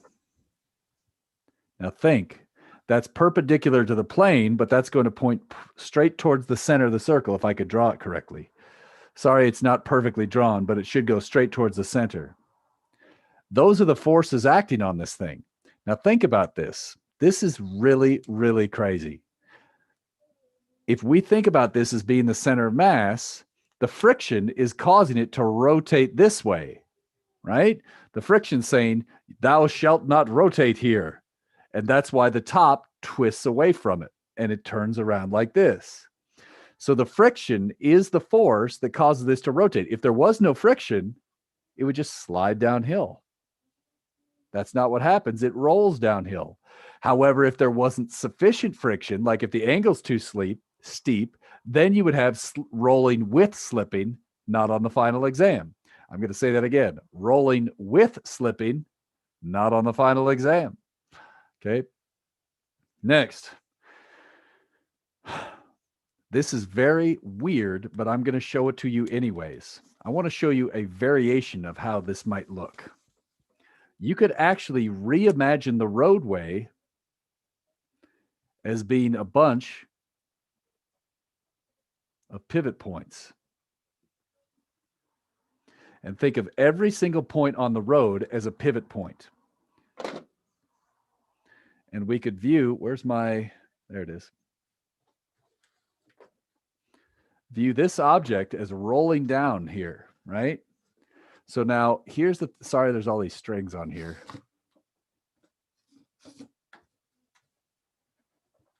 Okay. Imagine we start right here with this washer connected to right here. If this was a pivot point, this would swing over and bump into the next pivot point. At that point, this becomes the pivot point. It swings over, it bumps into this pivot point. At any instant, we see the pivot point is essentially the point of contact with the road. This is a mathematical way of describing the instantaneous pivot. The point which makes contact with the road could be viewed as a pivot point, and instead of viewing this thing as translating and rolling, you could view it as swinging downhill from pivot point to pivot point. That's crazy, right? You could view this as translating and rotating or swinging down off a bunch of infinitely small pivot points. Yeah, because that's pretty typical thing to think about. It's pretty cool though. I Wild. strangely get it. Yeah, right? It's like you can kind of see it. Whoa, that's not what we want. All right. So all of this crazy crap right there is saying what I just said. It's saying there's an instantaneous pivot point. Now, so these are the ways we could attack these problems. Watch out, rolling friction. We're going to ignore rolling friction. That's associated with the deformation of the tire or the object as it rolls. We're going to kind of ignore that. But without slipping, this thing wouldn't, without sliding friction, there would be, this thing would not rotate. So you got to have some sliding friction present that keeps it from sliding. Weird. All right. And then I know this is going to seem a little bit crazy, but a yo-yo falling down is actually the same thing. So where'd that one go? Come on. Even though this isn't a yo-yo, it kind of looks like one if I hold this string here. So I got a flashlight on a string. You know, the old flashlight on a string demo. So in this one, when I let go of this one, this is going to start rolling down the hill here. Sorry, let me hold it back a little bit. So if I could hold this here, as that unravels, it's rolling down the string just like a ball rolling on a road. And so yo-yo problems and this problem that we're looking at are very similar. Let's get to a problem and do it, okay? Tired. Here it is. We're going to put different objects on a ramp. We're going to release them from rest. And I'm going to either do two spheres or two thin rings or a sphere and a cylinder or, right, all these different things, right? And I've got videos for these too, I think. So the idea is, what factors do you think will affect the race? Don't look at the answers. Just go with your gut. You can put it in the chat. You could just speak up. What things are going to affect the which thing gets down the hill fastest? What's your gut say? What would have it? Yeah. What do you think? Okay, so Jacob's saying, so you think mass will matter. For example, let's say we had two spheres of identical mass, of identical radius, but one of them's made out of lead and one of them's made out of aluminum. Which one do you think would get down the hill faster, the lead or the aluminum? The dense or the not dense? The not dense. Okay, so you think the lighter one would get down. What's kind of your reasoning there? I just think because it's lighter, so it'll go faster, like with the gravity. Would its moment of inertia be bigger or smaller if it's lighter? Would it be bigger? Moment of inertia is basically like rotational mass. So if you use a lower density object, it's going to be lighter. It should be easier to change the rotational state. So that's a plausible thought. Okay, what else?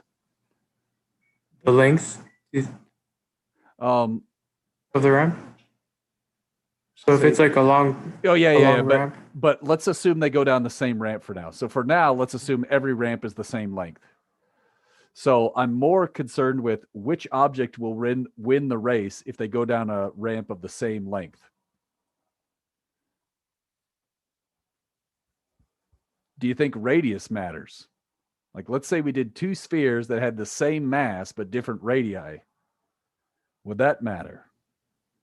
It shouldn't, because they all have the same pivot points, or those instantaneous pivot points.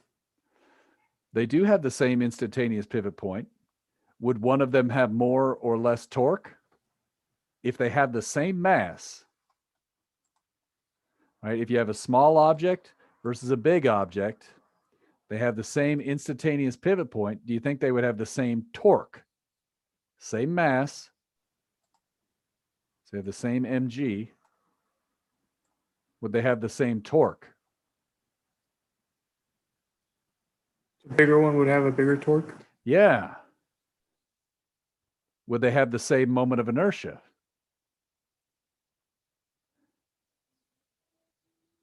They have the same mass but different radii. Do you think they have the same moment of inertia? They're different. Different moments of inertia. So is it obvious if radius matters or not? What do you think? Yeah. All right. Let's take a look. Let's actually see some races here. Whoops. Oh, sorry. Wrong button. I meant to go to here.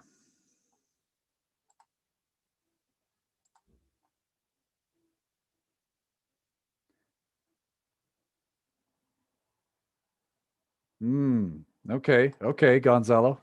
Let's take a look. Whoops. I think I need to go. Oh, here we go.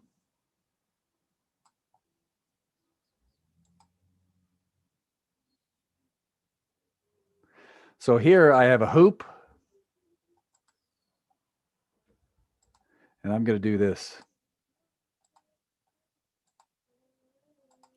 So I'm going to try and let go of these at the same time. And I think this one I didn't do a perfect job, but you can see there's a metal hoop in the foreground and a solid wooden disc. And these are identical radius. Okay. Which one do you think is going to get down the hill faster? Wood.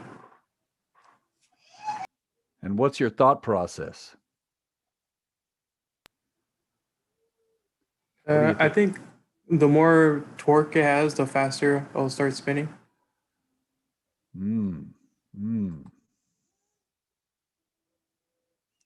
What makes you think it has more torque?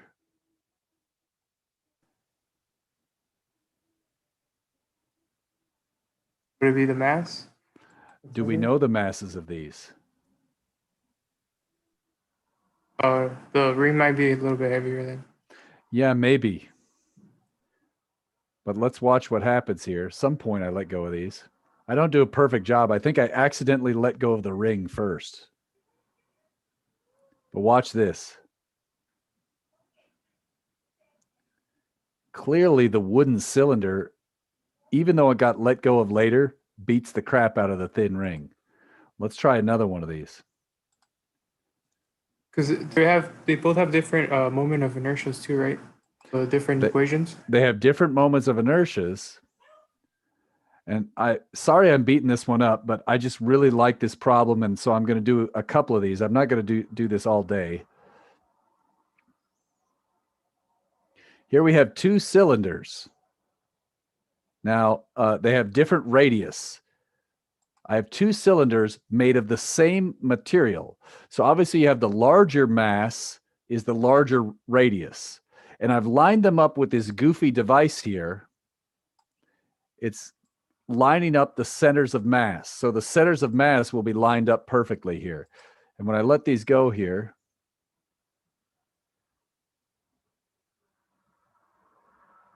which one of these two is going to go first? Which one's going to win the race? Sorry that's shaking so much.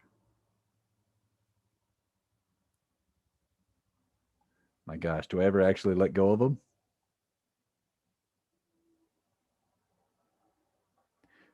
So think to yourself, which one's going to win the race? The small cylinder or the large cylinder?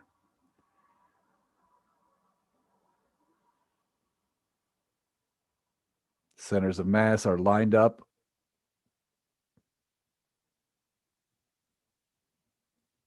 Which one wins? It's a tie. What?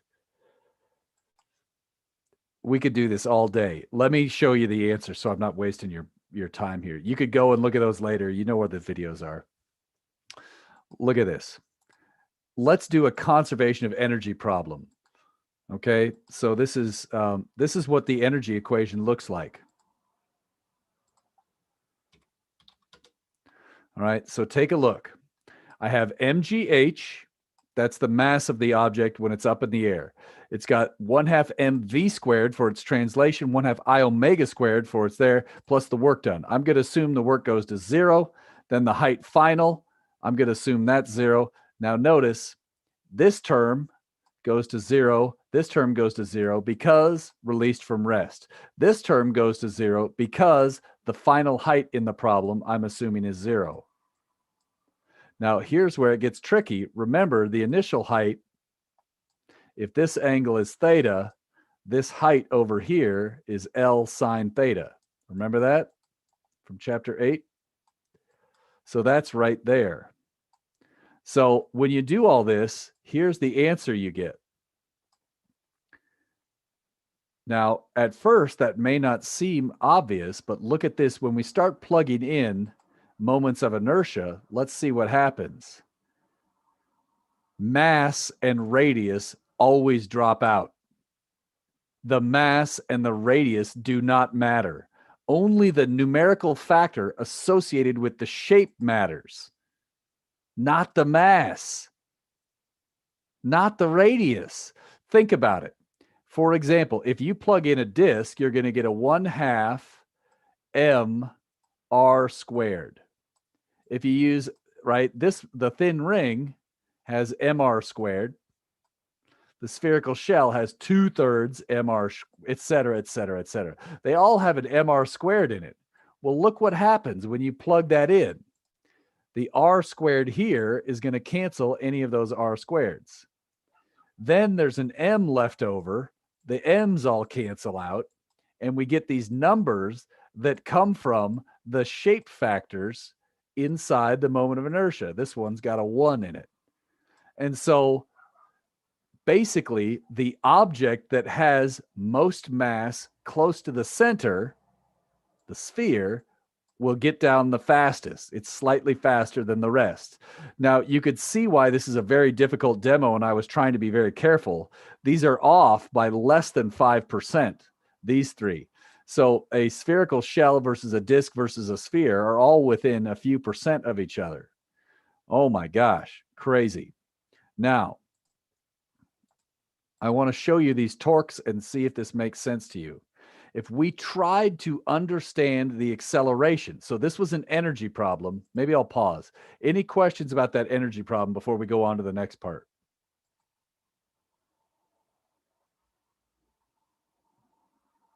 All right. What if we were trying to figure out alpha? Here's the answer for that. And notice here, the alpha, it looks like the radius will matter. The r squareds cancel here, but so what the radius does matter for angular quantities in this problem, but it does not matter for translational quantities. I'm going to show you this problem using that instantaneous pivot. Imagine we look at this FBD right here. There's a normal force in F. These two forces cause no torque. The only torque comes from the mg force. Well, in this case, the distance is r. The angle down here is theta. I don't know if you could tell, this angle also turns out to be theta. If you don't believe me, work it out using your coordinate system. If this is theta, this is theta. If that's theta, this is theta. Oh man, which makes, yeah, so this is kind of hard to draw. I should have made it bigger. But basically, the angle between the r vector and mg is theta. And then how do I get the moment of inertia? Watch out. It's not the moment of inertia about the center of mass. Okay. In this problem, I'm going to make this bigger just so I can draw better. In this problem, if this is the pivot point and that's the center of mass, I need to use the parallel axis theorem. It's shifted by distance r. So in the parallel axis theorem, that's why I set d equals r. If this point of contact is viewed as the pivot point. When we do that, we get this big result, and you can get alpha. We're good to go. Now, what if we use the other method? What if I use the center of the object as the pivot point? If this is the pivot point, also valid, always valid, whether it's slipping or not, notice the normal force does no torque, line of action through pivot. mg does no torque, line of action through pivot. All of the torque comes from the friction. This is a nice way to do the problem because we see, aha, in this case, there's a right angle between the force and the, oh gosh, come on. This distance is r, the force is F, and there's a right angle. So that's why you get a sine of 90 degrees right here. Man, I'm tired. You guys have got to be dying. This lecture is turning into crap. Whatever, let's finish. All right, so now, unfortunately, we can't use friction equals mu static N or mu kinetic N. We can't use those. It's not slipping, right? If it's not slipping, don't use mu kinetic N. If we don't know it's on the verge of slipping, don't use mu static N. But you can write an FBD, solve this equation for F, shove it in, and you get this same result as before. It may not look like it because you have to then plug in that A is R alpha, group the alphas, you get an MR squared here. You're going to get the same MR squared that was from the parallel axis theorem. It works. Whew. Method 3. You could do the energy problem, which we've already done, and use kinematics. You get V final. You could do the same crap, and it works. Oh, my goodness. Now, if you really have trouble understanding this or really are passionate about understanding this, you may want to read this next page. See where I said more on next page?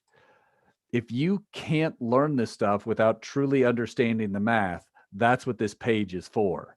If you are fine with saying, dude told me to do this, I do this, I don't need to understand, then the previous page is all you need.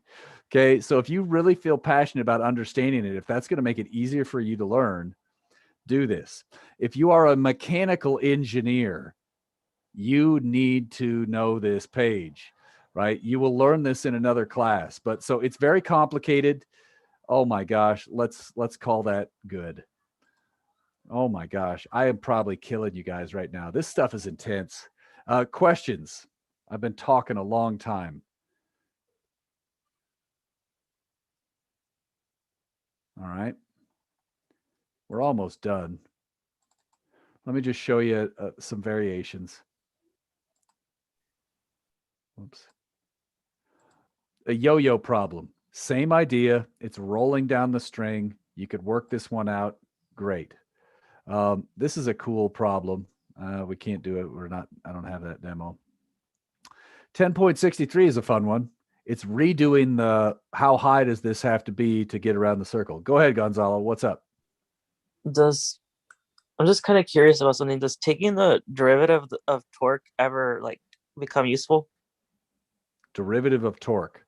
Yeah. So let me ask you something. Under what circumstance would you want to take a derivative of torque? What are some reasons you might take a derivative in general? To find like a different function. Okay. A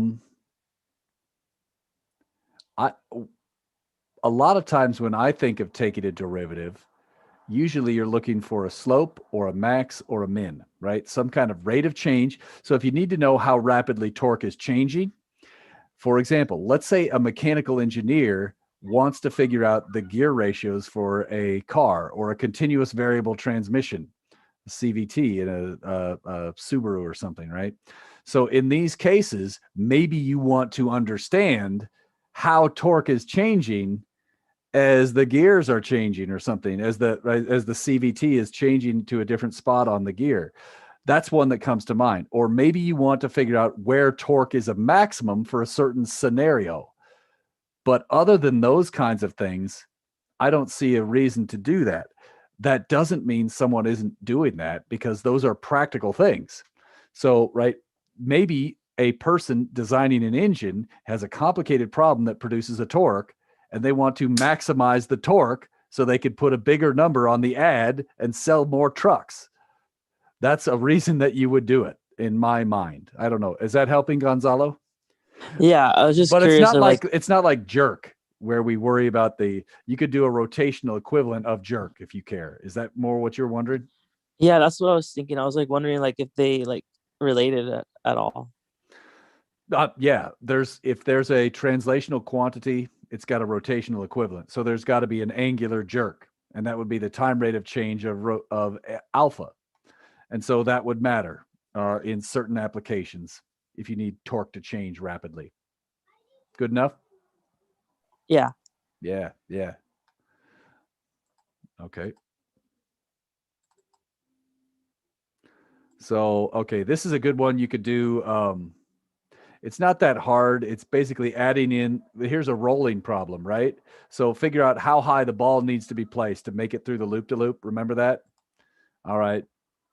Here's some simple one. Oh, this was one I gave on a test once and just destroyed people. It's got a conceptual question. I thought it was really simple, but it turns out it wasn't. Whoa, this one. Check this out, people. This will blow your mind. At least I thought this was really cool. For a simple problem, it's a disk with one force acting on it in two different places. What do you think? Take a look at this one. We got enough time. Two identical disks. They're initially at rest on a frictionless surface. So you could think of these as like a top view of some hockey pucks. Okay. Now, a string is tied to the center of disk 1, and it's being pulled with some force F. It's going to accelerate with rate A. F equals ma. Got it. Disk 2 has the string wound around the edge. So in this case, it's winding around the edge here like this a bunch of times. Sorry, that's a little sloppy. As you pull on the string, you know it's going to move, but it's also going to spin. We're going to apply the same constant force magnitude. What does your gut tell you? Will it accelerate faster or slower or the same as disk 1? So this one's accelerating with rate A. It would be faster, right? Which one would be faster, 1 or 2? 2. Why do you think 2 would be faster? Because What's like kind of your thought constantly process? builds up acceleration, like as you're like keep on winding. You mean unwinding? So Unwinding, yeah. Oh yeah. So as you pull it, oh, that's interesting. It turns out that's not true. That's a good thought. So it's not going to accelerate faster. Maybe closer to 0 or smaller. Why do you think that? I see the bottom one kind of like a top, and then when you throw a top, it doesn't really come back towards you. It kind of stays there. Now remember, this is a top view of these, right? So you could, yeah. All right. So it turns out it's not that either. It's the same. F equals ma, whether you apply the force in the middle or at the edge. F equals ma. Don't overthink it. Isn't that crazy? But wait a minute. If you apply the same force, shouldn't you, this one takes more energy because you got to rotate it, right? Here, you've got a rotational energy term of 1/2 I omega squared as it rotates, plus a 1/2 mv squared term from translating. Whoops. Shouldn't the bottom one go slower if you have to waste some of the force's energy into the rotation?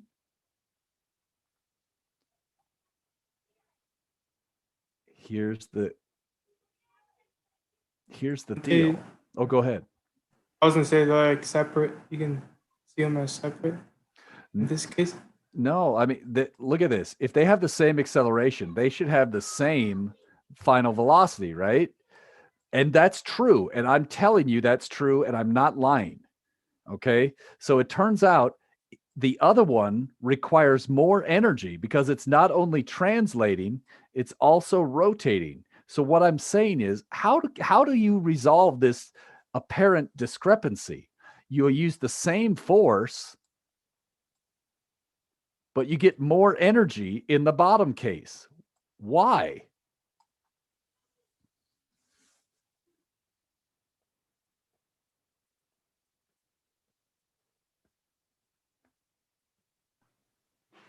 When you're spinning it, would it create a little bit more like help? Nope. Nope.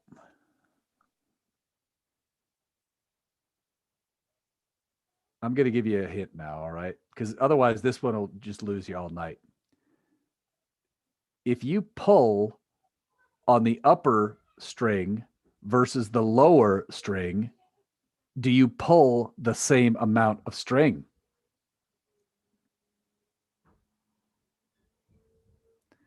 In the upper one, the string is attached to the center. If you pull 1 foot of string, the thing moves 1 foot. In the lower one, if you pull 1 foot of string, it's not going to move 1 foot. You might have to pull 2, 3, or 4 feet of string to get it to move 1 foot. So the idea is you actually do more work on the lower one because to apply a constant force in this way requires you to pull on the string more rapidly. And so you actually do more work and it makes sense. Now, do you think this? I don't know if you could believe this. If only there was a video. Gosh, I just wish we had a video of this. Let's see if I've got a link here. 1067, blow your mind. Please tell me the video is linked in here so I don't have to find it again. Oh, no. Oh, here, World Wide Web, 2 pucks demo. Let's see if we could, but I'll let you guys do this at your own. If you don't believe, search the World Wide Web for this exact search term, and I think you'll get it. Let me see if I'm lying to you.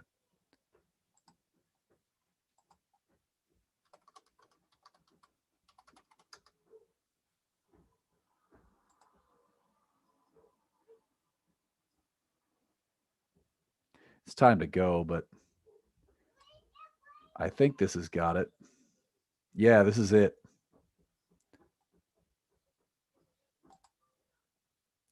So they set this up on a track so that you get negligible friction, and they put one of them at the center, and then they put this pulley up here. So the string goes way down here, then it goes way up top and then to the pulley, and they use the same string for each mass.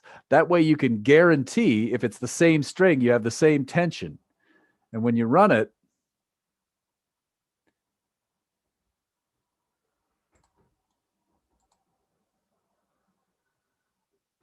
oh, thanks, Alonzo.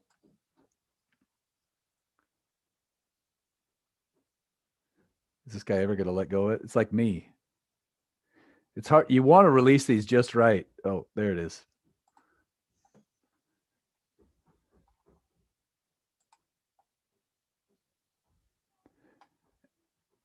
And you could see one of them's going straight forwards. They have the same tension, but look how much more string is being pulled. Wait. So if you look, they've got a marker on the string. Let's get that back here.